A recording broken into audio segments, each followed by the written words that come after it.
All right. Shalom, shalom.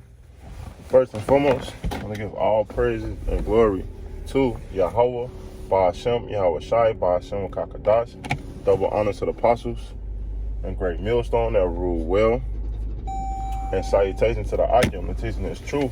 All the folk on the earth and true and city lift up the name of Yahweh, Ba'ashem, Yahweh Shai throughout the folk on the earth. Talk and comedy on the way home. Salaki. So this is going to be in transit from the power of Yahweh Ba'ashem Yahweh Shai. It's basically just going into we shall laugh at famine, because famine is coming.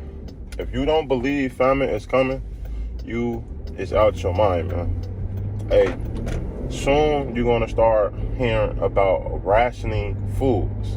And rationing is mean when you are shortage of food and it's not going to be enough food to survive. So famine is coming. The scripture tell you about famine, man. And let's get a couple precepts proving that, man. This bear with me.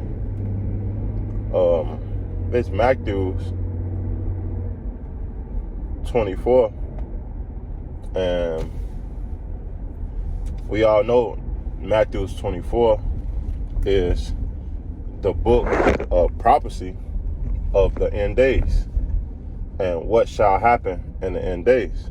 So when you go to Matthews 24 and 7, it say, for nation shall rise against nation and kingdom against kingdom, and there shall be a famine, and shall be famines, that's what it asks, and pestilence and earthquakes in diverse places. All these are the beginning of sorrows, man. So when these things start happening, these the beginning of sorrows. See, people living their life and think that their life is great because the government can use stimulus checks or extra food stamps. Hey, sooner or later, those things and these benefits shall get cut off. It's evident, man. Because if you don't comply with what the government or what the elites of this world is saying, and that's basically is going to the mark of the beast, the new world order, you shall be cut off from the face of the earth, man. Because when you go into Revelation, the 13th chapter, it tells you that it don't matter if you small or great, rich or bond, free or locked up, man, basically. And to receive a mark to buy and sell. So that's what we are leading to. That's why they want to push the digital currency, and that's why a lot of things is happening. But when famine, bro, which we are approaching famine, hey, the scripture tell you that it's going to be a time that never been on the face of the earth. The scripture tell you that this famine is going to be worse than all the other famines in Egypt or Samaria, not Samaria, Samaria. When you read in the book of Kings. So let's get this Job. This Job 5 and 18. It say, for he made sore and he bind it up. He woundeth and he make his hands whole. And that's the Lord, man. Only the Lord can do these things, right? It say verse 19. He shall deliver thee in six trouble, yet in the seventh there shall no evil touch thee. So we are in the sixth trouble right now. With all hell break loose, with all these plagues and everything, man. Because when you read in Revelations, the fourth Revelations, the angel is holding back that wind. But now you're starting to see destruction. You're starting to see a lot of things happening, play out in these last couple of years. Verse 20, it say, in famine he shall redeem thee from death, and war from the power of the sword, man. So in famine we shall be redeemed. We shall not worry about famine, man, because it tell you, because a lot of these people is gonna die from famine, man, and it's nothing shall they do. It say bear with me. This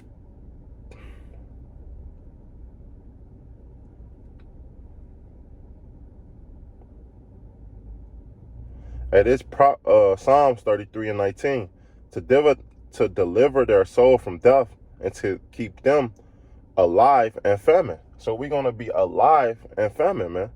When there's no food, the Lord is gonna feed us. It say this Psalms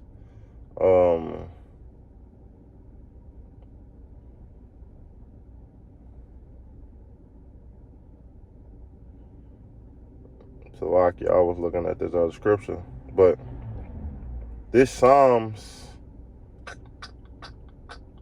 where is it?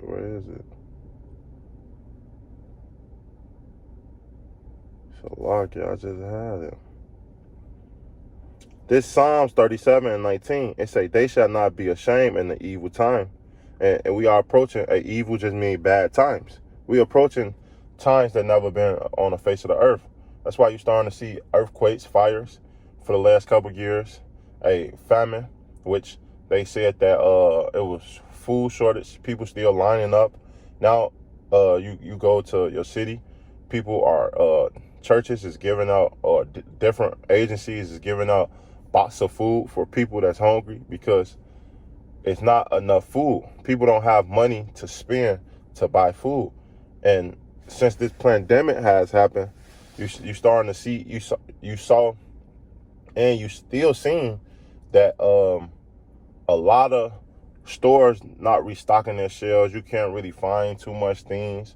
You still can buy, little things, but you can't buy, you don't see as the shelves stocked like you used to.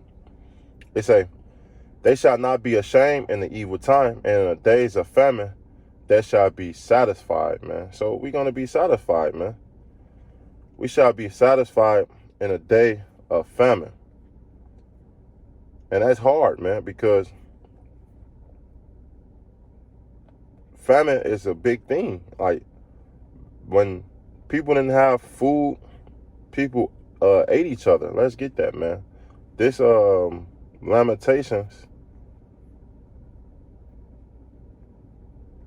4:10, Salakia 9. It say, they that be stripped with the sword are better than them that are slain with hunger, for they pine away, stricken through for want of the fruit of the field, man. And that's what it is, because when you not have food in your body starts to deteriorate. Eating off the fat, then the muscle, then you start to hallucinate, and then you start wanting things, whatever you see. You start seeing things that you never, it wasn't never there, right? Verse 10, it say, the hands of the pitiful women, and don't get me wrong, it's going to be a slow process, man.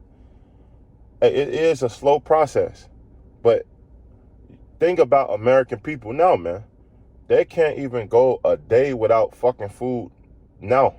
So imagine when famine and all hell breaking loose. These people are going to lose their mind, man.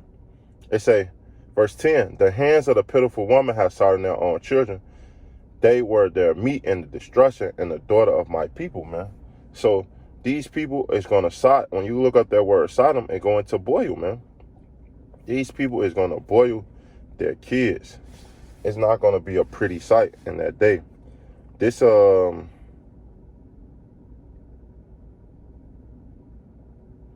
2 Kings 6:24. It said, it came to pass after this that Benhadad, king of Syria, gathered all the hosts and went up and besieged Assyria. And we are approaching a besiege right now. The enemy is all around us and surrounding us, man. It's saying there was a great famine in Samaria, and behold, they besieged it until an ass head was sold for 70 pieces of silver, and 4 part of a cow, a dove shit for 5 pieces of silver, because dung is shit. It say, and as the king of Assyria was passed by upon the wall, they cried a woman to him, saying, help my lord, O king. And he said, if thou Lord do not help thee, what shall I help thee? Out of the barn floor or out of the wine press, man? So he was mocking at this woman, man, and telling her, like, if your Lord don't help you, why should I help you, man? And that's what these kings and these government is gonna do to you people, man. They're gonna laugh. They're gonna be like, why should I help you? Your Lord ain't help you. Crying to him. It say, and the king said unto her, why elleth thee? And he answered woman said unto me, give thy son that they might eat him today, and he might eat my son tomorrow.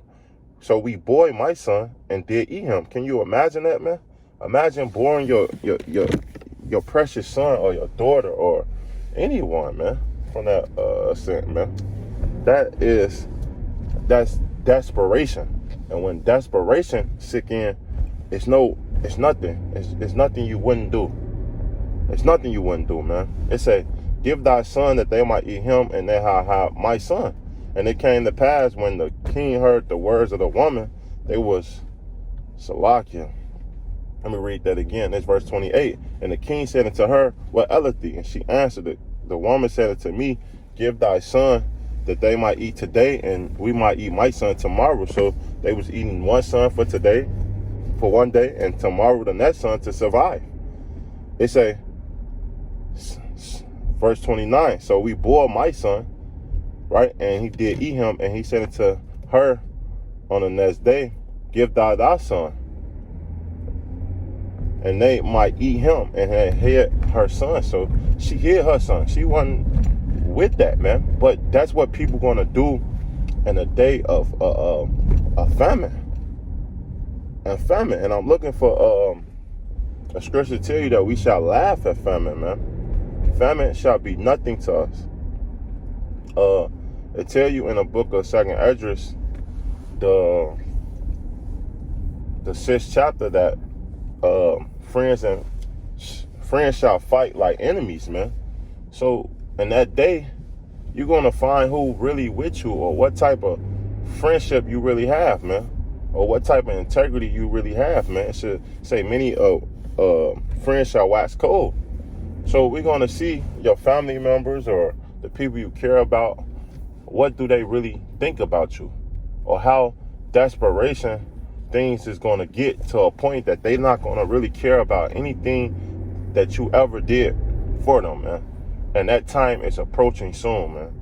So with that, it's just a quick lesson touching on famine, man. We shall be taken care of. It said, you shall be hungry, and and we shall be fed in that day. And then according to Isaiah, man, it said, you shall be thirsty, and we shall be full.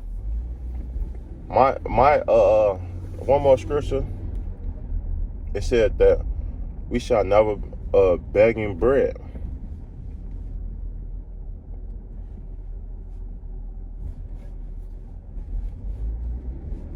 This Psalms, one more precept.